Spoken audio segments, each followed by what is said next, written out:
denuncias, noticias, entrevistas, temas de actualidad en agendaldia.net. Buenos días, muchas gracias por la invitación a las personas que organizan este congreso, este foro. El día de hoy hemos sido invitados para hablar sobre el procedimiento penal y delitos contra la administración pública. Hemos sido invitados, digo, porque pues esta exposición va en conjunto con la de un compañero, el doctor Edgar Rojas, que pues estábamos destinados para la tarde, pero pues me adelantaron a mí para esta hora de la mañana, en la que vamos a hablar del procedimiento. Y no obstante, yo antes de empezar quisiera que ustedes leyeran estos hechos de este caso para ver si al final podemos hacer una especie de... O si ustedes van adelantando, pues si van pensando si hay algún tipo de conducta punible de delito en los siguientes hechos. Si los pueden leer, por favor, lo van ahí como teniendo en su cabeza para ahorita al final de esta exposición hacer un ejercicio.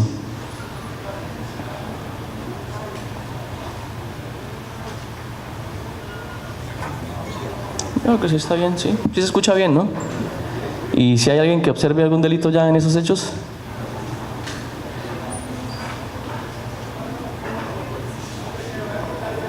¿Listo? ¿Lo puedo quitar? Sí.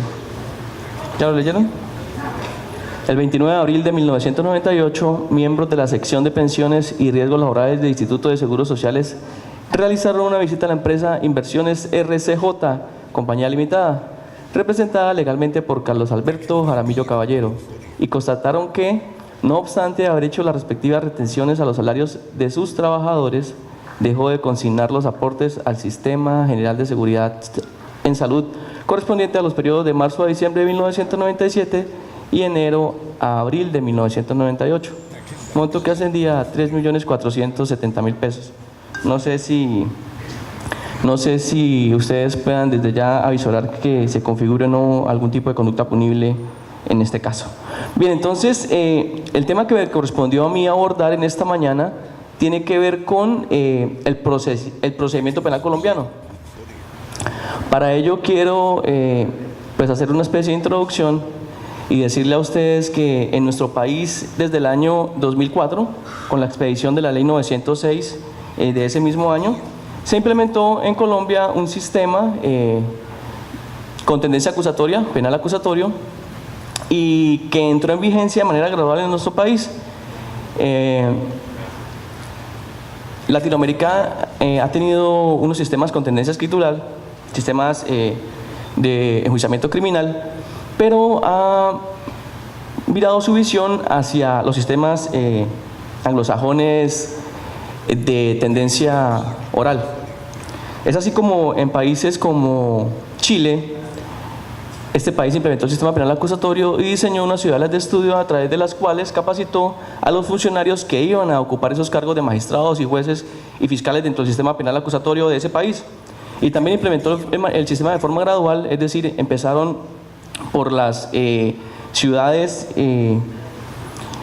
de Chile hasta llegar a la capital, Santiago de Chile, y de esa manera pudieron hacer que cuando el sistema entró en conocimiento de la Corte Suprema de ese país, pudiera tener o saber qué problemas habían afrontados los diferentes municipios al establecer el nuevo sistema penal acusatorio. En Colombia sucedió igual, se implementó con la ley 907 de 2004 y se diseñó para que fuera implementándose de manera gradual. El norte de Santander, el Distrito Judicial de Cúcuta, le correspondió a partir del 1 de enero del año 2008, ese sistema penal acusatorio, el nuevo sistema penal acusatorio. Decimos nuevo sistema, aunque ya tiene, como ustedes pueden observar, más de 10 años de vigencia, y nuevo porque a pesar de todo este tiempo, se presentan figuras que aún siguen generando polémica en el transcurso del mismo. Lo cierto es que, ¿qué se buscó? ¿O qué es lo que se pretendió con la implementación de este sistema penal acusatorio? En el antiguo sistema, los operadores del mismo, tanto fiscales como rama judicial, incluyendo funcionarios del IMPEC, le hicieron una propuesta al Estado colombiano en la que dejaban entrever cómo ese sistema escritural estaba llevando, ustedes bien saben, a un gran cúmulo de procesos judiciales, a que la justicia se retrasara y que no pudieran existir sentencias efectivas, ni absolutorias ni condenatorias. Entonces las personas demandaban al Estado una responsabilidad del Estado por privación de la libertad o por no definir la situación jurídica a tiempo, y el Estado pretendió dar una solución con este sistema penal acusatorio. A través de sustancias de audiencias orales se podía evitar todo este sistema escritural de papeleo que daba el traste finalmente con el paso del tiempo dentro del proceso, o sea, hacía que el mismo fuera más prolongado en el tiempo. Pero la oralidad no es el único principio que tiene este nuevo sistema de enjuiciamiento criminal. Insisto, nuevo bajo el entendido de que aún se presentan figuras que continúan generando polémica, como más adelante veremos. Pero, ¿qué se buscó combatir además de la escritura y de la oralidad, de la escritura del anterior sistema con la nueva oralidad? Además de ello, se pretendió que, en tratándose del debate probatorio, el juez estuviera presente siempre en la fabricación, elaboración o incorporación de esa prueba, contrario a lo que sucedía en el sistema anterior, en el que se habla aún porque continúa vigente, de permanencia de la prueba. ¿Qué es la permanencia de la prueba en el sistema anterior? En el sistema anterior, la policía judicial, dirigida por el fiscal correspondiente, tomaba una declaración el día de ocurrencia de los hechos. Esa declaración quedaba consignada en un documento a través del cual el fiscal, quien tenía facultad de afectar derechos fundamentales, podía ordenar capturas e imponer medidas preventivas que aseguraran a futuro que una sentencia condenatoria sirviera para que las víctimas pudieran recuperar pues el daño que se le había causado. Permanencia de la prueba. Se tomaba la declaración el día de ocurrencia de los hechos. Con esa declaración el fiscal afectaba derechos fundamentales, ordenaba captura y medida de aseguramiento. Con esa declaración de ese papel, el fiscal la presentaba ante un juez y lograba que el juez la valorara para, por supuesto que sumaba a otras pruebas más, emitieron una condena haciendo referencia a lo que decía ese documento. Si había inconformidad con esa sentencia de primera instancia, a través del recurso de apelación se acudía a un tribunal en segunda instancia y ese documento permanecía como prueba, permanece la prueba y se hacía referencia al documento. Existe una declaración a través de la cual se puede establecer que efectivamente el testigo observó cómo, y si había inconformidad con la sentencia del tribunal, a través del recurso extraordinario de casación se llegaba a la Corte Suprema y la Corte Suprema también examinaba dicho documento o dichos documentos. Por allá, por la época de realización de los hechos, se tiene un elemento probatorio que indica que efectivamente un testigo pudo presenciar, se hacía referencia al documento. Este sistema pretendió también acabar de tajo con esa permanencia de la prueba y introdujo unos principios muy importantes como el de confrontación, contradicción e inmediación, como los de. El de inmediación es precisamente ese. El principio de inmediación obliga a que el juez esté presente en el momento en el que se elabora o se incorpora la prueba o se incorpora la evidencia. Ha resultado más garantista que el juez presente en el momento en el que se produce la prueba pueda observar la forma en que el testigo narra, la forma en que el testigo recuerda la ocurrencia de los hechos, cómo hace ese ejercicio de memorización y lo trae al juicio en frente del juez.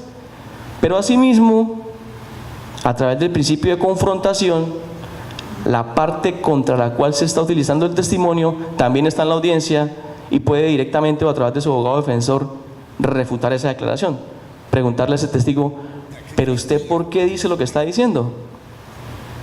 Contrario a lo que sucedía en el anterior sistema, en el que la contraparte tenía un documento del cual debía imponer su credibilidad.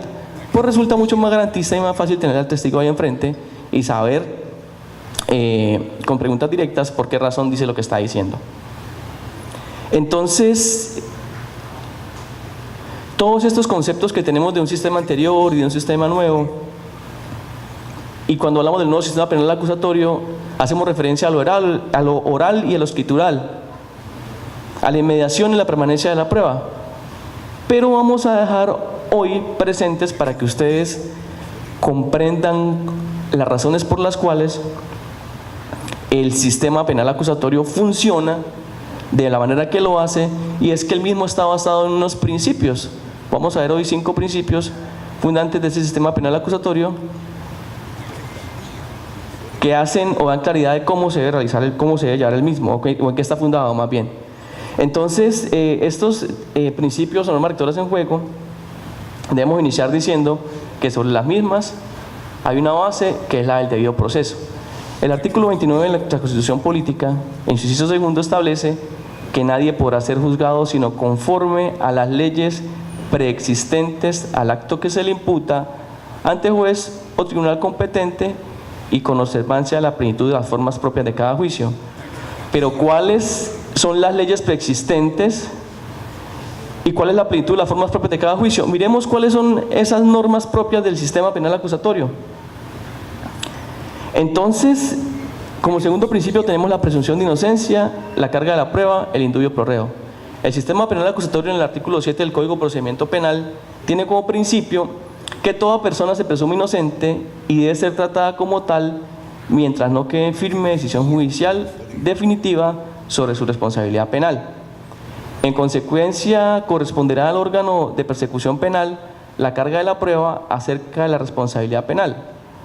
La duda que se presente se resolverá en favor del procesado y en ningún caso podrá revertirse esta carga probatoria. Para proferir sentencia condenatoria deberá existir convencimiento de la responsabilidad penal del acusado más allá de toda duda. Principio rector del Código de Procedimiento Penal: presunción de inocencia, carga de la prueba, indubio pro reo. Aquí podemos hacer un stop y decir que si bien la ley establece que nadie puede ser responsable hasta que no exista una decisión en firme en su contra, una decisión judicial, debemos decir que este sistema permite que la libertad se afecte aún no existiendo una decisión de responsabilidad. Por cuanto el artículo 306, 307 y 308 del Código de Procedimiento Penal establecen cuáles son las medidas preventivas, privativas de la libertad en nuestro país, que al no ser definitivas, dan la oportunidad o la posibilidad que sin afectar el derecho a la presunción de inocencia como principio, se pueda imponer una medida preventiva, privativa o no privativa de la libertad, bajo el entendido de que se debe cumplir con alguno de los tres requisitos que establece el artículo 308 del Código de Procedimiento Penal, referidos a la no comparecencia, a la posibilidad de obstruir la administración de justicia y a la protección de la comunidad y de las víctimas. Bien, como tercer principio tenemos el principio de inmediación. La inmediación, como les decía en la pequeña introducción que acabamos de hacer, hace referencia a que es el arma a través de la cual se busca combatir esa permanencia de la prueba que se buscó eliminar con la implementación de este sistema. Y la inmediación, según la regla del artículo 250 de la Constitución Política de Colombia, dice que en ejercicio de sus funciones la Fiscalía General de la Nación deberá presentar escrito de acusación ante el juez de conocimiento con el fin de dar inicio a un juicio público oral con inmediación de las pruebas. Ya nuestra Constitución Política establece desde el artículo 250 que el juicio al que sea sometido una persona debe ser con inmediación de las pruebas.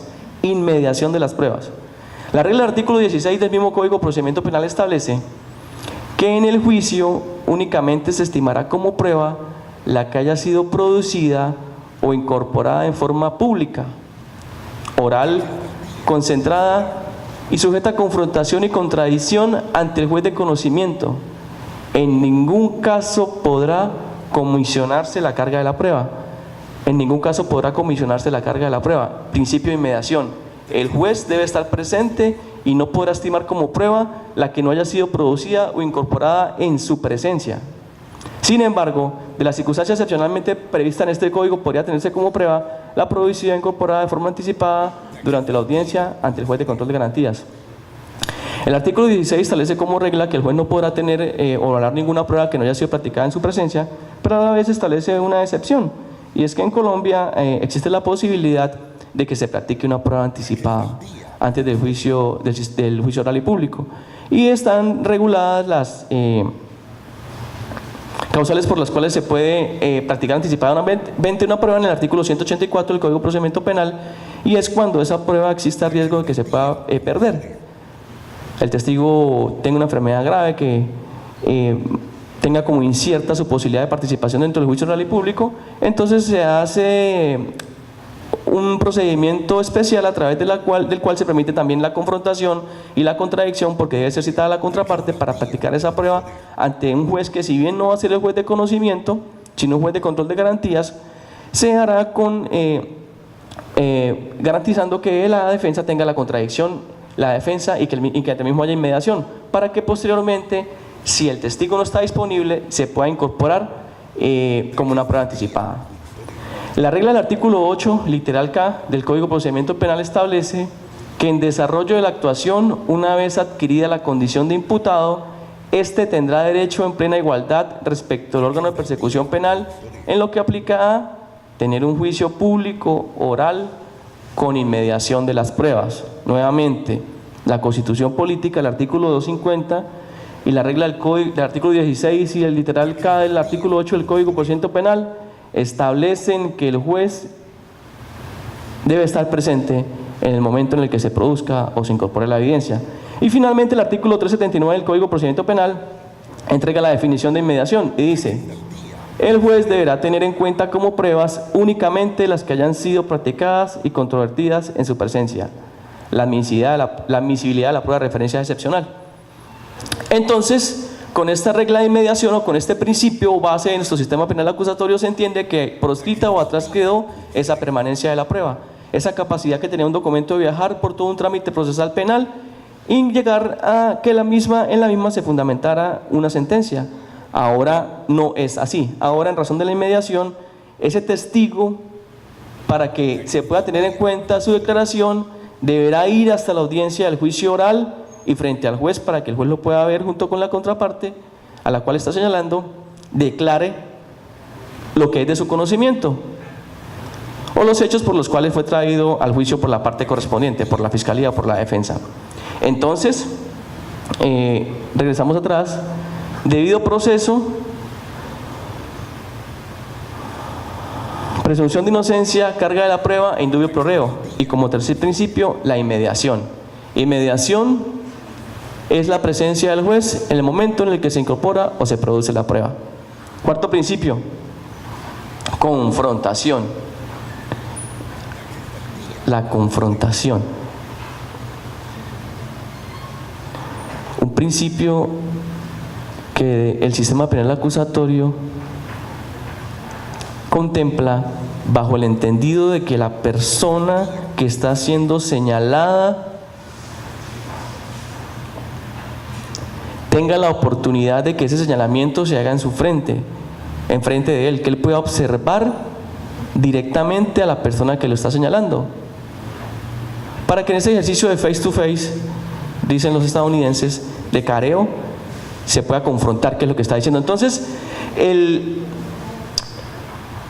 artículo 8 literal K y el artículo 15 del Código de Procedimiento Penal, incluyendo el 16 y el 377, establecen que la confrontación es el derecho a que los testigos declaren frente a la parte perjudicada con el testimonio. El derecho a que los testigos declaren frente a la parte perjudicada con el testimonio. El artículo 125, numeral 5 y 391, inciso segundo del Código de Procedimiento Penal hacen referencia al derecho a contrainterrogar a los testigos adversos. Es el derecho que tiene esa persona de que está siendo señalada de que en esa audiencia pueda, a través de un contrainterrogatorio, preguntarle a ese testigo por qué razón afirma lo que dice en esa audiencia. Y también el derecho a la exclusión de cierta prueba de referencia. La confrontación implica la presencia de la persona que está siendo señalada por el testigo que lo hace directamente, para que él, a través de su abogado defensor, o si quiere hacerlo, no lo prohíbe la ley, le pregunte a esa persona por qué razón dice lo que está diciendo. Y finalmente tenemos el principio de contradicción. Nuevamente un repaso. Debido proceso, presunción de inocencia, carga de la prueba indubio pro reo, inmediación, presencia del juez obligatoriamente en la producción o incorporación de la evidencia, y confrontación, que tiene tres aspectos o garantías. A ver, el derecho a que los testigos declaren frente a la parte perjudicada con el testimonio, el derecho contra interrogar a los testigos adversos y el derecho a la exclusión de cierta prueba de referencia. Bien, bajo esos principios, sumados al de contradicción, se soporta el sistema penal acusatorio. El artículo 15 del Código de Procedimiento Penal dice que en la contradicción comprende todo aquello que no sea la confrontación. ¿Cómo sería, por ejemplo, la presentación de la prueba de refutación, traer testigos de descargo, evidencias físicas de descargo y la impugnación de credibilidad? Así, el literal que el artículo 8 establece que en desarrollo de la actuación, una vez adquirida la condición de imputado, éste tendrá derecho a plena igualdad respecto al órgano de persecución penal en lo que aplica a tener un juicio público, oral, contradictorio. El artículo 15 del Código de Procedimiento Penal establece que las partes tendrán derecho a conocer y controvertir las pruebas, así como a intervenir en su formación, tanto las que sean producidas. ¿Está bien? ¿Qué sería para mí? ¿O tú me vas a querer? No sé, no, creo que no. ¿Ah, sí? Entonces sí, déme la casa. Gracias, gracias.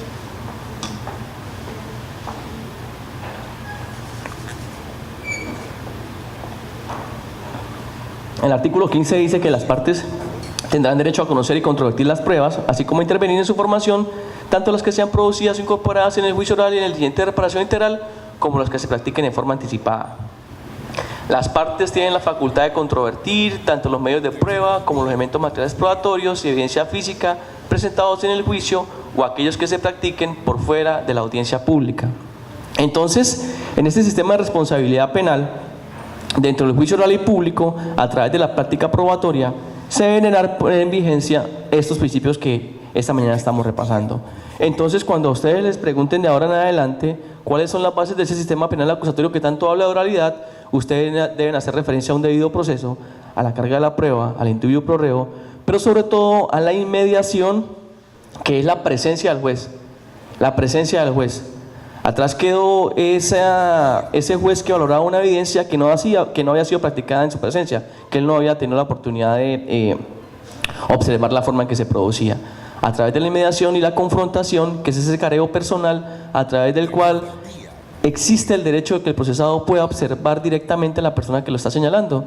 Y a su vez, el principio de contradicción, que implica que ese testigo, que esa persona que está siendo procesada, también tiene derecho a presentar pruebas de descargo, de refutación y de impugnación de credibilidad.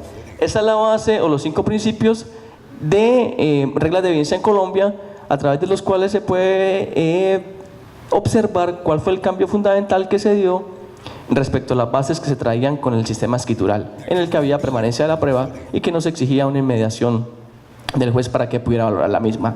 Bien, estas son las etapas del procedimiento penal colombiano. El proceso penal colombiano, en este momento como está diseñado, tiene 2 grandes etapas, una etapa que es la investigación y otra etapa que es la etapa de juzgamiento. Esa investigación se divide en una indagación preliminar, en una investigación formal, y la etapa de juzgamiento está constituida por la audiencia de acusación, la audiencia preparatoria y la de juicio oral y público. Como ustedes pueden ver en este pequeño cuadro, hemos tratado de separar esas etapas. Realmente la indagación y la investigación van en una y la de juicio en la segunda. En la indagación el protagonista es el juez de control de garantías y la misma se inicia a través de una noticia criminal que llega a uno de la fiscalía, quien está en la facultad ideal constitucional de iniciar las labores tendientes a establecer o verificar si esos hechos tienen característica de delito y quién es el posible autor de la conducta punible. Esa indagación termina con el archivo de las diligencias, con la preclusión o audiencia de formulación de la imputación. La investigación formal empieza entonces cuando esa formulación de la imputación se realiza y termina con una preclusión, principio de oportunidad, preacuerdo, allanamiento a cargos o presentación del escrito de acusación. El juicio oral y público inicia con esa presentación del escrito de acusación y puede terminar producto de un preacuerdo, un allanamiento a cargos, un principio de oportunidad, una persecución, una sentencia. Pero si hay, el trámite es ordinario, o sea, si no hay una aceptación de responsabilidad por un allanamiento a cargos o un preacuerdo, entonces las audiencias obligatorias son la de acusación preparatoria, juicio oral y público y la audiencia de 447, que es la que se establece la pena que se va a imponer y sus características. Bien, el artículo 153, pues hablando de esta primera indagación en la que el protagonista es el juez de control de garantías. En Colombia tenemos 2 jueces protagonistas en este momento, un juez de control de garantías quien actúa dentro de esa fase de investigación y un juez de conocimiento quien hace ya la etapa de juzgamiento. Entonces, dentro de esos roles o papeles que se encuentran en este sistema, tenemos que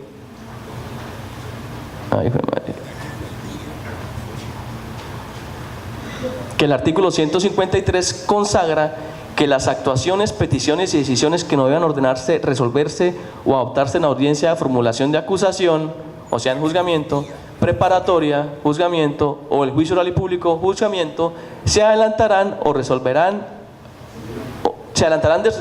o decidirán en audiencia preliminar ante el juez de control de garantías.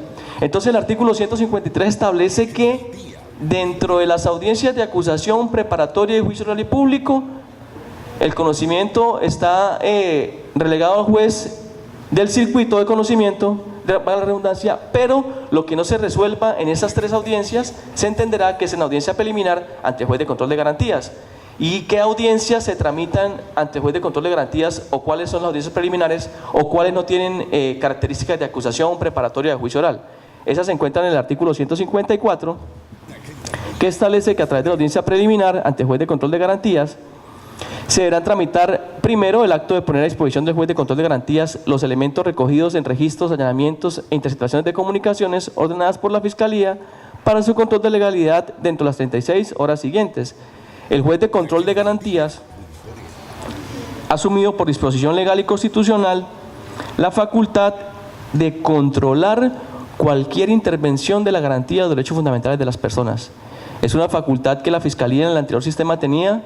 De manera legal se le había entregado esa posibilidad de que afectara derechos fundamentales directamente, pero el nuevo sistema, en tratándose de un sistema acusatorio, esas funciones o esas capacidades más bien se las quitó la Fiscalía y las entregó al juez de control de garantías. Él va a ser el que establezca si la Fiscalía cumplió con la legalidad y la Constitución al recolectar elementos materiales probatorios en diligencias de allanamientos que haya ordenado ese mismo ente fiscal o interceptaciones telefónicas que den resultados favorables a esa investigación.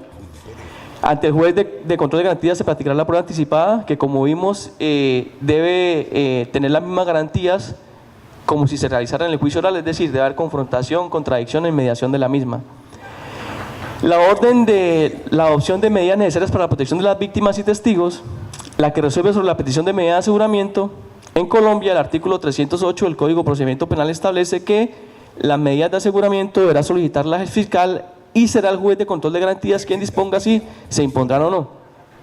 Se encuentran en el artículo 307 del Código de Procedimiento Penal las medidas de aseguramiento, los tipos, que en Colombia son 2, privativas de la libertad y no privativas de la libertad.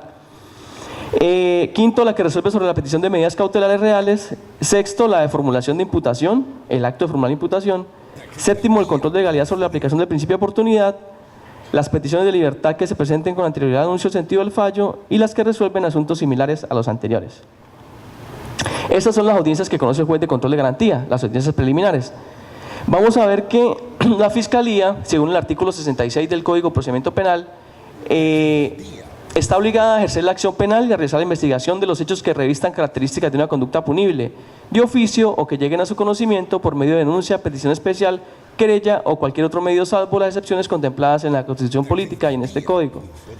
Esta titularidad exige que la Fiscalía, apenas tiene conocimiento de que se ha ejecutado una conducta punible o un hecho criminal, tiene la necesaria obligación de establecer primero si realmente esos hechos revisten características de delito. La Fiscalía es lo primero que hace, o sea, estudiar si realmente los hechos que se ponen en su conocimiento son delito o no. De pasar ese tamiz, de superar el hecho, el estudio o la ecuación típica de alguna conducta punible, la Fiscalía deberá establecer quién es el posible autor de ese delito. Entonces son 2 sus deberes. Primero, establecer si los hechos tienen características de delito o no para proceder a verificar o tratar de individualizar al posible autor de esa conducta punible. Esa indagación preliminar puede terminar con un archivo de las diligencias. El archivo está contemplado en el artículo 79 del Código de Procedimiento Penal y sucede cuando la Fiscalía tiene conocimiento de un hecho respecto del cual constate que no existen motivos o circunstancias fácticas que permitan su caracterización como delito o indiquen su posible existencia. Como tal, dispondrá el archivo de la actuación. La Fiscalía puede de manera directa disponer que los hechos que han sido puestos en su conocimiento se archiven bajo el entendido que en ese momento no tenga el fiscal ninguna herramienta o elemento que le permita efectuar o elevar una pretensión punitiva para que el Estado a través del juez pueda emitir una sentencia condenatoria. Entonces el fiscal puede proceder al archivo de las diligencias. Ese archivo ¿significa una terminación del proceso definitiva? No. Pues no, porque como la palabra dice archivar, el fiscal en cualquier momento de que tenga en su conocimiento algún otro elemento que le sirva para llevar a cabo o para desarrollar su pretensión punitiva, puede desarchivar esas diligencias. De igual modo, esa etapa, esa indagación preliminar puede terminar, aparte del archivo, con la preclusión. Ustedes pueden ver que la indagación termina con la preclusión y de igual forma la investigación formal también. La preclusión es la herramienta legal que diseñó el legislador para que el fiscal también se puede equivocar. Es decir, ¿será que la persona que persigue, que está en facultad de investigar, no se equivoca? Sí, por supuesto que se puede equivocar por diferentes circunstancias. Entonces, cuando el fiscal ha elevado una pretensión punitiva, ha hecho una imputación o ha iniciado una indagación preliminar, puede solicitarle al juez que por su orden se precluya la misma. Esta, a diferencia del archivo de las diligencias, sí termina definitivamente el proceso penal, tiene efecto de cosa juzgada. La preclusión establece las causales en el artículo 332 del Código de Procedimiento Penal y se define en el 331 como, en cualquier momento el fiscal solicitará ante el juez de conocimiento la preclusión si no existe mérito para acusar.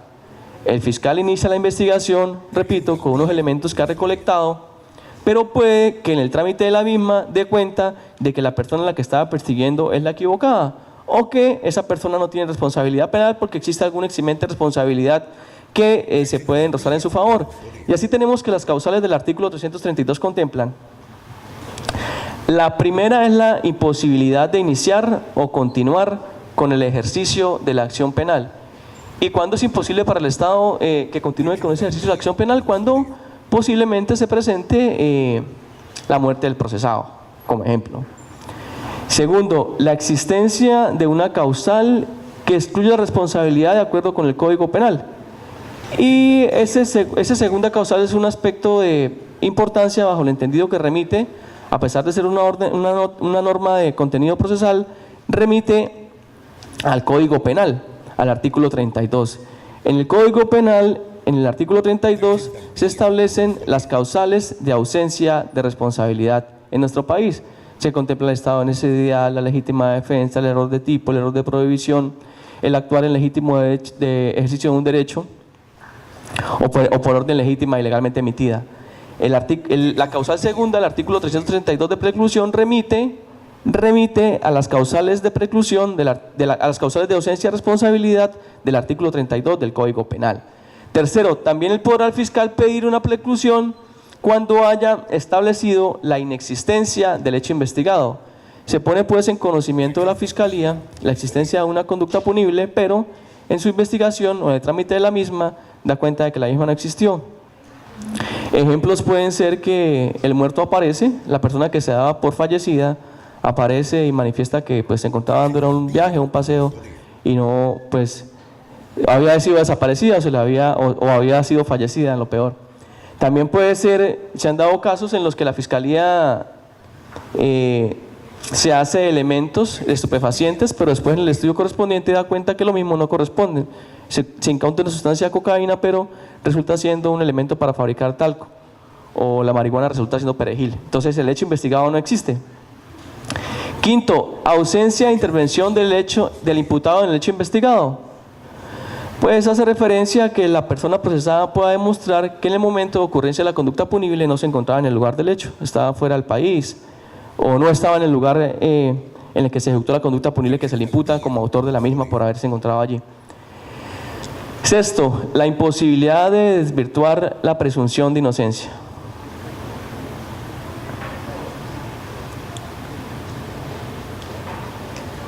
Esa imposibilidad se refiere a que el fiscal no tenga en su poder elementos que le permitan una pretensión punitiva. No tengo testigos, no tengo video, no tengo grabaciones, no tengo señalamientos, no tengo indicios de esta persona. Entonces, por tal razón debo presentar una preclusión. Es importante, yo quiero llamar la atención acá, de esta causal, imposibilidad de desvirtuar la presunción de inocencia, para entender que en Colombia condenar a una persona penalmente no es fácil, no es fácil. Con la implementación del sistema penal acusatorio es un trabajo muy importante para un fiscal que pueda llevar a juicio y conseguir una condena real en contra de una persona. Y les voy a decir por qué.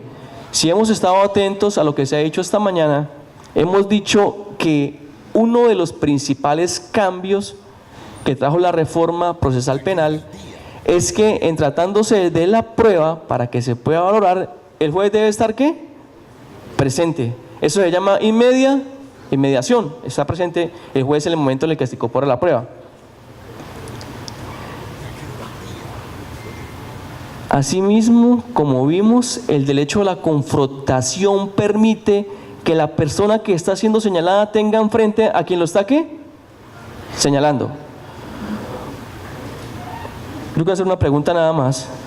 ¿Será que en Colombia es fácil que un fiscal logre que un testigo vaya a una audiencia y diga: yo vi cuando usted lo mató, yo vi cuando usted dirigía la banda criminal, yo vi que usted participó del apoderamiento de esos dineros y yo sé que usted se los llevó? ¿Será fácil o difícil para el fiscal? Pues es muy difícil, no solo para el fiscal sino para el testigo, pero este sistema exige eso, señores. Este sistema exige que la persona se pare frente a un juez, al fiscal, al abogado, y le diga al que está señalando: yo vi que usted mató. Entonces el fiscal de verdad que tiene que armarse de todos los elementos materiales probatorios que se encuentran dentro del artículo, o medios de conocimiento dentro del artículo 282 del Código de Procedimiento Penal, para que pueda conformar un conjunto de elementos que permitan dar certeza al juez para que, más allá de toda duda, pueda proferir una sentencia condenatoria. Entonces, esa imposibilidad virtual de la presunción de inocencia hace referencia precisamente a que el fiscal no tenga posibilidad de tener elementos materiales probatorios para conseguir una eventual condena. Séptimo, vencimiento del término máximo previsto en el artículo 2 del 294. Bien, el parágrafo del 332 indica, o más bien el 332 indica que el fiscal es quien debe solicitar la preclusión, en los casos que se establecen en los 7 numerales, el fiscal lo solicita. No obstante, el parágrafo dice que si durante el juzgamiento, o sea, ya iniciado el juicio oral y público, de sobrevenir, de venir, de llegar, de aparecer algunas de las causales contempladas en el 1 y 3, es decir, la imposibilidad, o sea, se murió el procesado, o la 3, inexistencia del hecho investigado, el fiscal o el Ministerio Público o la defensa podrán solicitar al juez de conocimiento de la preclusión. O sea, es que aquí abre la posibilidad de que ya no sea solo el fiscal, sino que el abogado defensor o el Ministerio Público soliciten esa preclusión de sobrevenir alguna de esas causales. También puede terminar, o más bien, con la formulación de la imputación termina esa indagación. ¿Y por qué con la formulación de la imputación? Es un acto a través del cual la Fiscalía, luego de terminada esa indagación, tiene en su poder elementos que le permiten señalar a una persona y decirle: comunico, yo a usted le informo que la voy a investigar como autor de las siguientes conductas punibles. La formulación de la imputación, según el artículo 286 del Código de Procedimiento Penal, es el acto a través del cual la Fiscalía General de la Nación comunica a una persona su calidad de imputado en audiencia que se lleva a cabo ante el juez de control de garantías. En la audiencia de formulación de la imputación, el fiscal le comunica un acto de mera y simple comunicación. Por tal razón no es susceptible de ningún tipo de recurso. El fiscal le informa a una persona que lo va a investigar. Ya indagué de manera preliminar. De aquí en adelante lo va a investigar como autor de la conducta punible de cohecho, concusión, prevaricato, homicidio, hurto, estafa. Le informa que lo va a investigar, le comunica. Se han presentado controversias para establecer si el abogado defensor le puede interponer algún tipo de recurso contra esa formulación de imputación, pero es que le está imputando a mi cliente un homicidio y un secuestro y mi cliente jamás ha ejecutado esas conductas punibles. Señor juez, recurso para que el fiscal... No, lo siento mucho. Este es un acto de mera y simple comunicación. El fiscal está diciéndole a usted que lo va a investigar. Es un compromiso del fiscal porque los hechos que formulen la imputación serán los que se mantienen y no podrán ser modificados para la acusación, y el juzgamiento es la base fundamental del objeto de prueba, del tema de prueba. Esos hechos que se imputan son inmodificables, esos hechos se comunican en la audiencia de formulación de imputación, tan solo se comunican, no son objeto de ningún tipo de recurso. No obstante ello, el artículo 287 establece cuáles son las situaciones que determinan la formulación de la imputación. Y el fiscal dice que hará la imputación cuando los elementos materiales probatorios pueda inferir razonablemente que el imputado es autor o partícipe del delito que se investiga. La situación que determina la formulación de la imputación en Colombia es un nivel de conocimiento y se llama inferencia razonable. Se pueda inferir razonablemente. El fiscal imputará cuando el nivel de conocimiento alcance la inferencia razonable. Porcentualmente hablando, la doctrina ha establecido que esa inferencia razonable es un convencimiento del 60%. Inferencia razonable, vamos a la primera etapa. Inferir es concluir una cosa de otra. Usted dice una cosa y yo infiero o concluyo otra. Inferencia razonable de autoría, de que el imputado, pues inferencia razonable, perdón, de que el imputado es autor o partícipe del delito que se investiga. Ese acto de mera o simple comunicación está soportado en una inferencia razonable, que porcentualmente hablando a nivel de conocimiento como primer nivel en este sistema implica que se esté convencido en un 60% nada más de que esa persona tiene responsabilidad por esos elementos materiales probatorios.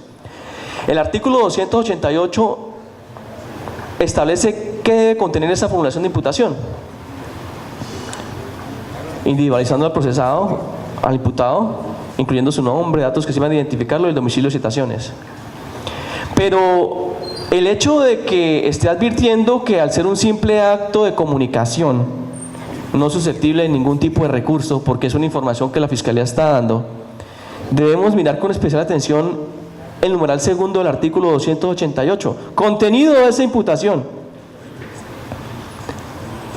El numeral segundo del 288 dice que esa imputación debe contener una relación clara y sucinta.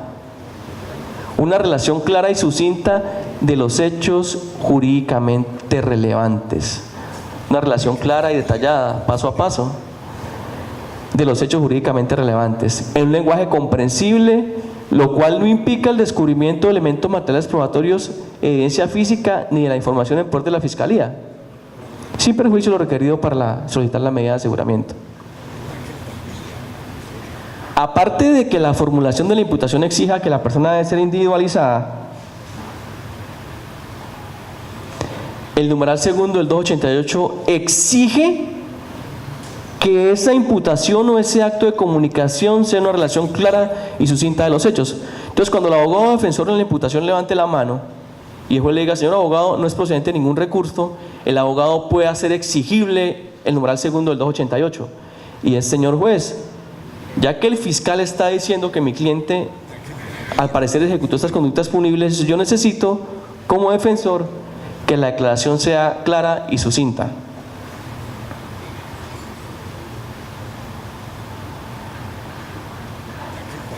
Si en una imputación el fiscal dice, lo acuso porque usted se apoderó de unos dineros de la administración o porque usted mató a Juan, yo puedo decirle al juez, señor juez, pero ¿dónde está la narración clara y sucinta? Necesito que me diga que Pedro mató a Juan el domingo 15 de octubre a las 8:17 de la mañana en la calle Quinta con avenida Cuarta esquina, en el establecimiento de razón social Tienda Mixta. Solo a través de esa circunstanciación de la relación clara y sucinta de los hechos jurídicamente relevantes es que el abogado puede ejercer la defensa. Si se apoderó de unos dineros, dígame de qué contrato, con cuál presupuesto, a la orden de quién fueron dirigidos, el día, la fecha, la hora del contrato.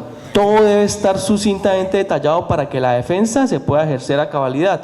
Yo sé de qué me defiendo cuando la Fiscalía se exacta y específicamente me dice cuáles son los hechos por los que me está o me va a investigar.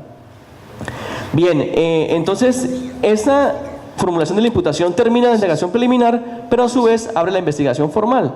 La investigación formal que también termina, como vimos con la preclusión, ya vimos las causales, pero también aquí aparece el famoso principio de oportunidad. Y el principio de oportunidad es la facultad que tiene la Fiscalía.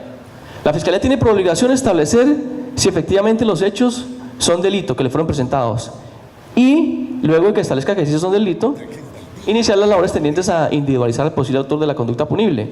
No obstante ello, el artículo 322 del Código de Procedimiento Penal dice que la Fiscalía General de la Nación está obligada a perseguir a los autores y partícipes de los hechos que revisten características de conducta punible que llega a su conocimiento. excepto la aplicación del principio de oportunidad en los términos y condiciones previstas en este Código. La Fiscalía General de la Nación, en la investigación o en el juicio, hasta antes de la audiencia de juzgamiento, podrá suspender, interrumpir o renunciar a la persecución penal en los casos que establece este Código para la aplicación del principio de oportunidad. El Código de Procedimiento Penal establece unas causales para que este principio de oportunidad pueda aplicarse. El control del mismo está en cabeza del juez de garantías y sirve para que el fiscal establezca si puede renunciar o suspender esa investigación conforme las resultas o la colaboración que el procesado entregue con la justicia. También, aparte de la preclusión o el principio de oportunidad, existen en Colombia los preacuerdos, que están contemplados en el artículo 348 del Código de Procedimiento Penal. Y aquí quiero hacer especial atención y decir que en nuestro país había discusión, como les decía, estos temas del sistema penal acusatorio lo hacen novedoso porque se confrontan cada día. Y por ejemplo tenemos la sentencia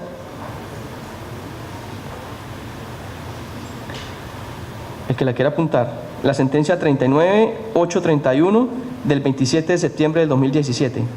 39831 es una sentencia en el caso del carrusel de la contratación en Bogotá en contra de los procesados de apellido Nule. ¿Por qué hago referencia a la sentencia ahora que entramos en el tema de los preacuerdos y de las negociaciones?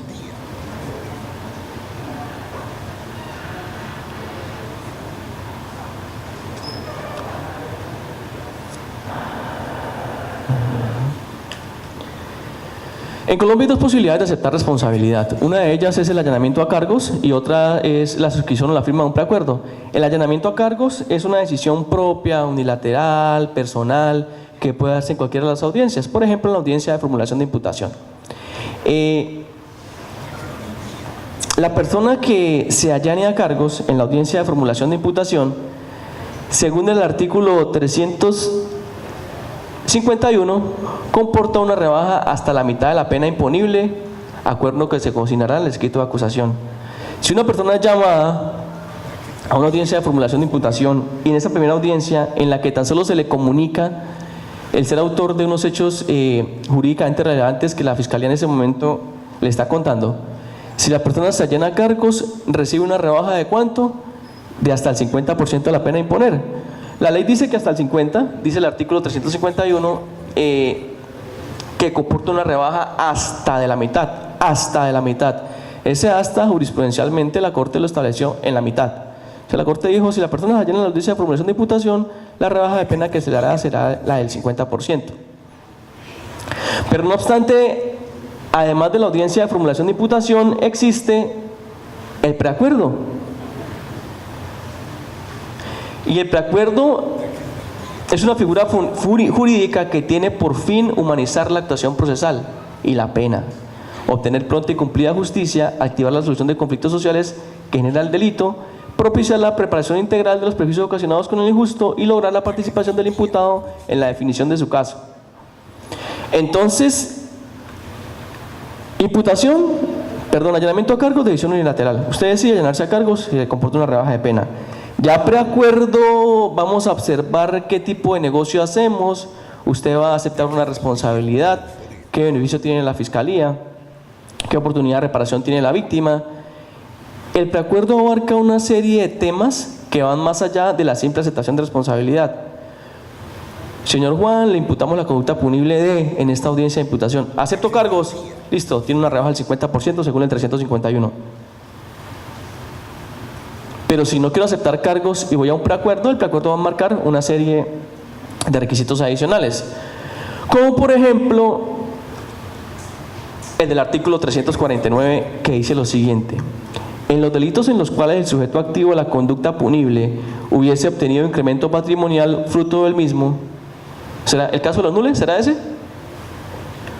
En los delitos en los cuales el sujeto activo de la conducta punible hubiese obtenido incremento patrimonial fruto del mismo, no se podrá acelerar el acuerdo con la Fiscalía hasta tanto se reintegre por lo menos el 50% del valor equivalente al incremento percibido y se asegure el recaudo del remanente.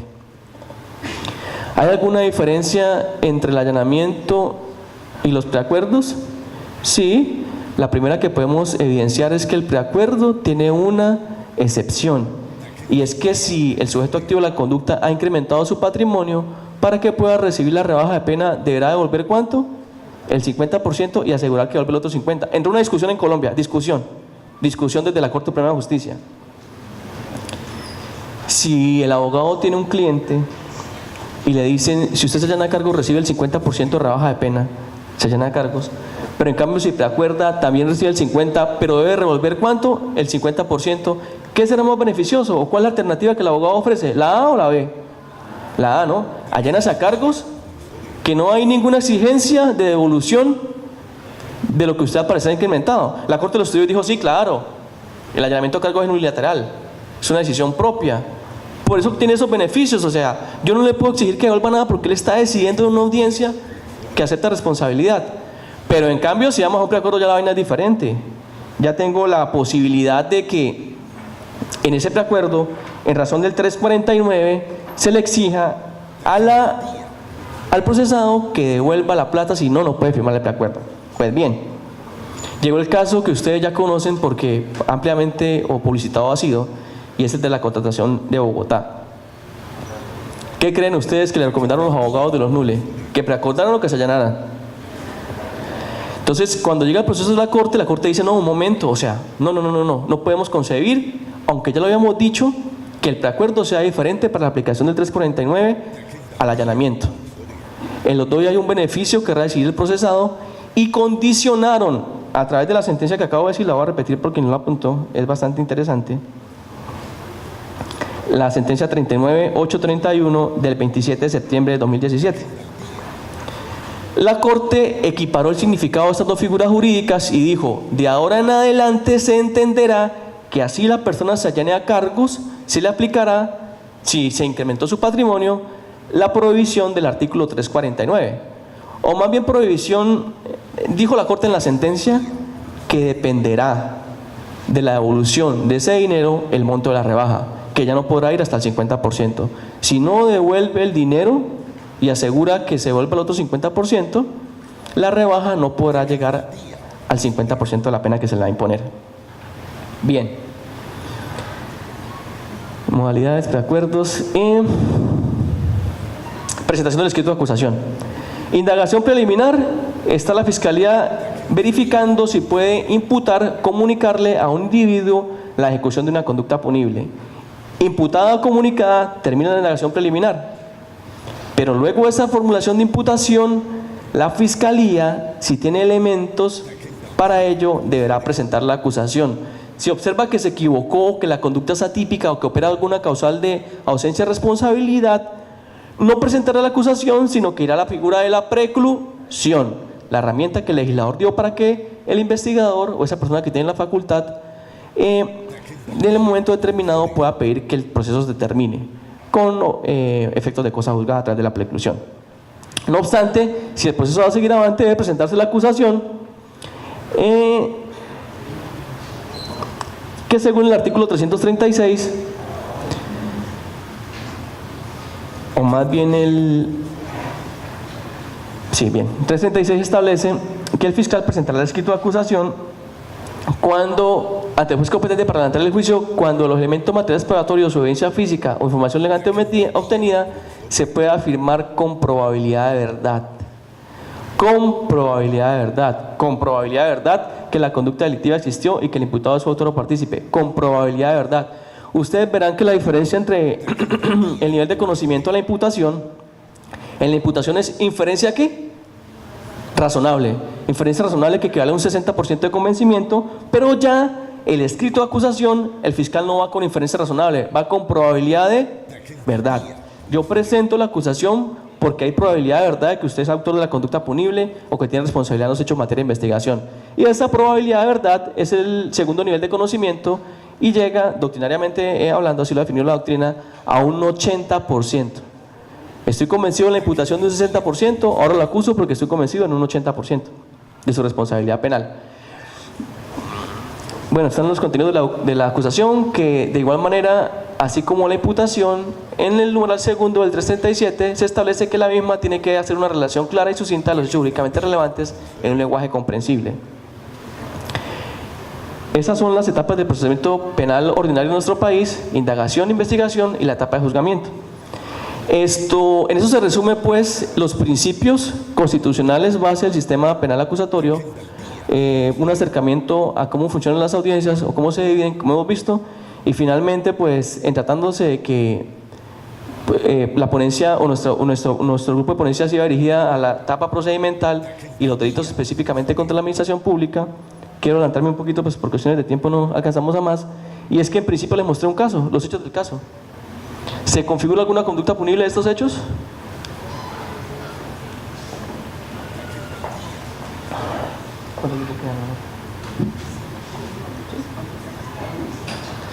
Bien, en este caso, ¿sí?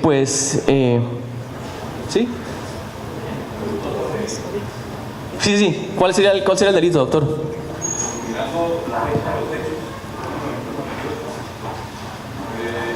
La ley aplicable sería la ley 100 de 1980, porque la ley 199 es vigente en el año 2000. Así es, sí señor. El delito que presumiblemente incurrió el señor Jaramillo Calero para esa fecha, teniendo en cuenta el delito de la ley 100, es decir, porque según lo manifestado en un caso, dice que él no consignó al Instituto Gobierno de Seguridad Social, perdón, al Instituto de Seguros Sociales. Entonces, en la ley 100 había un artículo que se llamaba el peculado por extensión, me parece, por extensión, sí, que tenía en cuenta que esos dineros que recauda, así sea un particular, esos dineros, él tenía la guarda de esos dineros y la obligación de él era consignarlos a la autoridad, que para fiscales al instituto. Y además de ello, para esa fecha también se decía que se cometía el delito de peculado por extensión siempre y cuando esos dineros tendrían que ser consignados a una entidad que tuviera mayoritariamente, es decir, que el Estado fuera el mayoritario en cuanto a los recursos de eso. Entonces, en este caso se da en esa época el peculado por extensión, pienso yo. Así es, doctor. Entonces el tema de discusión realmente, o sea, ¿hay dineros que son públicos o son privados? Esos dineros de los cuales el señor no hizo entrega. A partir del momento en que se le descuentan esos dineros, pues para esa fecha entonces, vienen varias preguntas. Entonces, ¿podrían ser dineros públicos? ¿Él era administrador de esos dineros? El custodio. O solamente custodio, exactamente. Entonces la Corte, miren, hace el siguiente desarrollo. La Fiscalía, en la actuación procesal, la Fiscalía 19 Unidad de Delitos contra la Administración Pública y Justicia de Ibagué ordenó la apertura de la instrucción el 3 de marzo del 99 y vinculó en indagatoria a Carlos, y el 8 de octubre le formuló en su contra resolución de acusación como posible autor del concurso material de peculados, conforme a la aplicación del 133. Agotada la audiencia pública, el juzgado segundo penal del circuito de Ibagué, con fecha del 7 de agosto de 2004, profirió sentencia que lo declaró responsable del delito de peculado por apropiación. Le impuso la pena de 2 años y multa de 2.800.000. Al resolver el recurso de apelación formulado por el procesado, el Tribunal Superior de Ibagué, en fallo del 1 de marzo de 2007, modificó la providencia de primer grado para fijar las penas en 1 año y 6 meses y la prisión de multa en 2.100.000. Esa es una rebaja que hace el tribunal porque él logró demostrar que había hecho pago de esos dineros antes de que se profiriera la sentencia. Pero miren lo que dice la Corte acá en las consideraciones. La investigación penal se inició otra vez tras advertir que Jaramillo, en su calidad de representante de la empresa de inversiones RCJ, descontó el salario de sus trabajadores lo correspondiente a los aportes para la seguridad social durante los periodos de diciembre a enero del 98, pero no consignó ese valor, 3.500.000 pesos. Al Instituto de Seguros Sociales, en segunda instancia, se probó que había cancelado lo correspondiente al año 97, motivo por el cual se le hizo la rebaja de pena.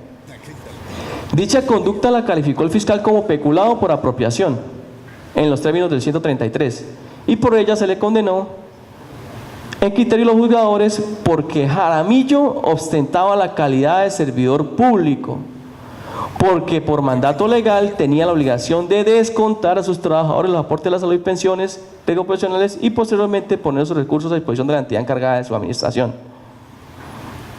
No obstante, luego dictado el fallo en segundo grado, la Sala de Casación Penal profirió la sentencia. Esta es una acción de revisión, lo que estamos viendo. El actor dice que en razón de la sentencia del 20 de junio de 2007, la Corte debe modificar el delito que se le imputó. Denuncias, noticias, entrevistas, temas de actualidad en agendaldia.net.